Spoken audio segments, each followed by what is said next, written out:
So, Dimitri, let me deal with the situation first of all today, as far as the federal Liberals are concerned. Four members stepping down. This is in the midst of everything else we've been talking about, that call it whatever, mutiny or palace uprising, where there are, I don't know how many, 20, 30, 10, we don't really know, telling Justin Trudeau it's time to step down. What do you make of today's announcement?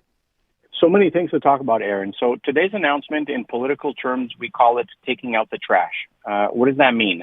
The news is already bad, and this was clearly a proactive strategy by the Prime Minister's office to announce what they've already known for several months, because I can tell you that over the summer, the Prime Minister took time to speak to his ministers, and he asked them one very simple question. Can I count on you to run again in the next election? Now, these are the four cabinet ministers that said, Prime Minister, I'm going to basically do something else. Marie-Claude Bibeau, for example, who is a Quebec MP, is rumored to want to run for the mayoralty race in Sherbrooke. Now, the question that I asked senior Liberal government officials as soon as the announcement came out was, are these the first four or the last four? Do you expect more cabinet ministers to soon thereafter announce that they're not running? And they reassured me that, no, this is the final list. So we have four ministers that were announced today, plus Seamus O'Regan, a longtime personal family friend of Prime Minister Trudeau, who announced over the summer. And, of course, our own Pablo Rodriguez, who left cabinet, left the federal Liberal caucus because he's going to be seeking the federal leadership of the provincial Liberal Party. So according to these senior Liberal government officials, this is it. This is the number of ministers who won't be running again, which means what? It will trigger a cabinet shuffle in the next little while, where the Prime Minister gets to dangle the carrot to those who have not yet signed this infamous letter. Be careful, if you sign this letter, you may not end up with a limousine. Okay, so you have a cabinet shuffle. In the overall scheme of things, still my question is, what does this do with respect to the meeting of that caucus coming up next Wednesday, when I'm guessing some of these people who said, okay, look, we're going to come out publicly and say he should step down. Is this the beginning of the end, is I guess what I'm asking? Well, the beginning of the end. Whether the end is next week, a month from now, or the next election, it clearly seems that this Liberal government is in its final days, final weeks, final months. Now, a couple of points there. What, again, senior Liberal government officials are telling me is the Prime Minister is intent on running in the next election. And then my next question was, well, why? Why is he running in the next election if it's clearly almost a foregone conclusion that the Liberal Party will probably have one of its worst electoral results? And the answer that I got was actually interesting. What they told me was he does not want to burn the next leader. What does that mean? He wants to take the fall, suffer this potentially historic defeat. At the end of the day, elections still matter, so we don't know what's actually going to happen. But a lot of his Liberal caucus members, whether they've signed this letter or not, are saying the ship is sinking. Do you want to take all of us down with it? And that's where we're going to see next week, next Wednesday. Are they actually going to put their money where their mouth is? And are they actually going to have a condition?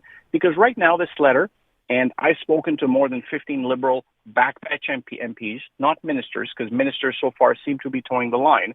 I said, well, if you're going to ask the Prime Minister to step down, what's the ultimatum that you're giving him? And the answer is, well, there's not really any ultimatum. For example, when Stockwell Day's leadership after the 2000 election was being questioned, you had about a dozen of Canadian Alliance MPs that said, you know what, if you're not leaving, then we are leaving. And they went and they sat as independents, put pressure on him, which forced him to trigger a leadership race. So if these Liberal MPs are just talking for the sake of talking and they don't present the Prime Minister with an ultimatum, this may just come and go. I want to follow up on what you said a minute ago when you said he's going to run in the next election, he being Justin Trudeau. What is the rationale for that again, for him to run? Explain that again. So the rationale, according to some senior Liberal government officials, is that he wants to run knowing that he is going to lose, but he doesn't want to burn the next Liberal leader. What does that mean? He wants to take that defeat, lose the next election. The Liberals, after the next election, find themselves as an opposition party, possibly not even as official opposition, because the Bloc may end up being the official opposition. And therefore, the new Liberal leader after the next election will have a clean slate, which may not be the brightest of ideas, because based on current polling numbers, and I saw an Abacus poll recently in Ontario just a week ago, the Liberals may not win more than 2 or 3 seats in the entire province of Ontario. It's almost a repeat of 1993, where Jean Chrétien literally won every single seat in Ontario. So again, this time it would be the Conservatives. I don't want to belabor the point, but here's my question. If that's the strategy, as these people suggested to you it might be for Justin Trudeau, would it not make more sense, you tell me, to simply say within the next week, month, whatever it's going to be, you know what, I'm leaving, and there's going to be a leadership race. People will get to know who that candidate is. And then when you go to election, they'll have some idea of who that person is leading the party and make a choice then, as opposed to, why would you want to lose on purpose? Aaron, just because it's a strategy, it doesn't mean it's a smart strategy. Okay. My point of view is the Prime Minister should prorogue, announce that he is resigning as Prime Minister, and he will stay on as Prime Minister and Liberal leader until the Liberal Party chooses a new leader sometime between now and February, and give that new Liberal leader an opportunity to, as they say in French, save the furniture. Yeah. Because right now, and I can say in English Canada, outside of Quebec, the hatred is so visceral towards Justin Trudeau that he has become the ballot question. Okay. We'll leave it at that. We'll see where this goes next Yeah, Wednesday. Next Wednesday should be an interesting day. So, all right, let me move on and talk about this other story yesterday, bombshell, if you want to call it that, when Justin Trudeau was testifying at the foreign interference hearing and actually called Pierre Poilievre, or at least called the Conservatives out by name without actual naming them, saying that, yes, some of them are in this report, possibly to do with foreign interference. Later, after that was over, Pierre Poilievre actually called him a liar, said he was lying, even though he was testifying under oath. So what do you make of all this? Was it a smart strategy for Justin Trudeau to do this or not?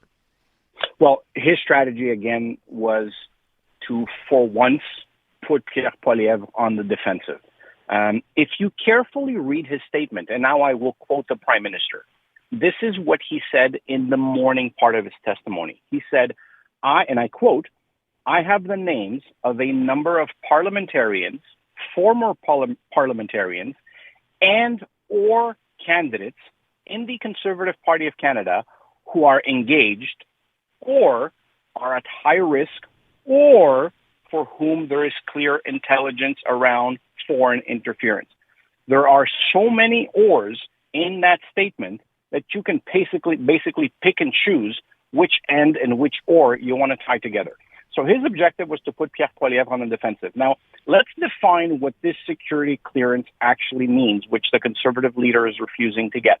What this clearance means is that he would be able to read the unredacted report of the parliamentary committee that Jagmeet Singh, Elizabeth May, and soon enough, Yves-François Blanchet will get to read. Nothing prevents the National Security Advisor, or CSIS, of sitting down with the leader of the official opposition, who is also a privy councillor, and brief him, provided the Prime Minister gives them that authorization, meaning the National Security Advisor and CSIS, to go and meet the leader of the official opposition and say, we have some concerns about X candidates, or we have some concerns about some of your current parliamentarians. So this is the two of them going back and forth politicking. Now, in the afternoon, when he was counter-interrogated, meaning when Prime Minister Trudeau was counter-interrogated by the Conservative Legal Counsel, he asked him a question, is what you said this morning, does it also apply to NDP and Liberal caucus members / candidates? And his answer was yes. Mm-hmm. Why wouldn't he say that in the morning as well, is the question. So what's happening right now is we are forgetting that the only reason we're talking about foreign interference is because CSIS spies were fed up with the government taking foreign interference so lightly that they started leaking to the Globe and Mail. The only reason we are having a public inquiry is because there was so much pressure on the government to have a public inquiry. But in the meantime, what are we actually doing? What is the government actually doing in order to stop or to prevent foreign interference, whether it's India, China, Russia, Iran, certain segments of certain community, like the Khalistani movement here in Canada. So, again, short-term win, if you want to call that, but the reality is the real issue that we should be tackling and the government should be tackling is actual foreign interference. Okay. We will leave it at that. Dimitri, thank you. Appreciate it.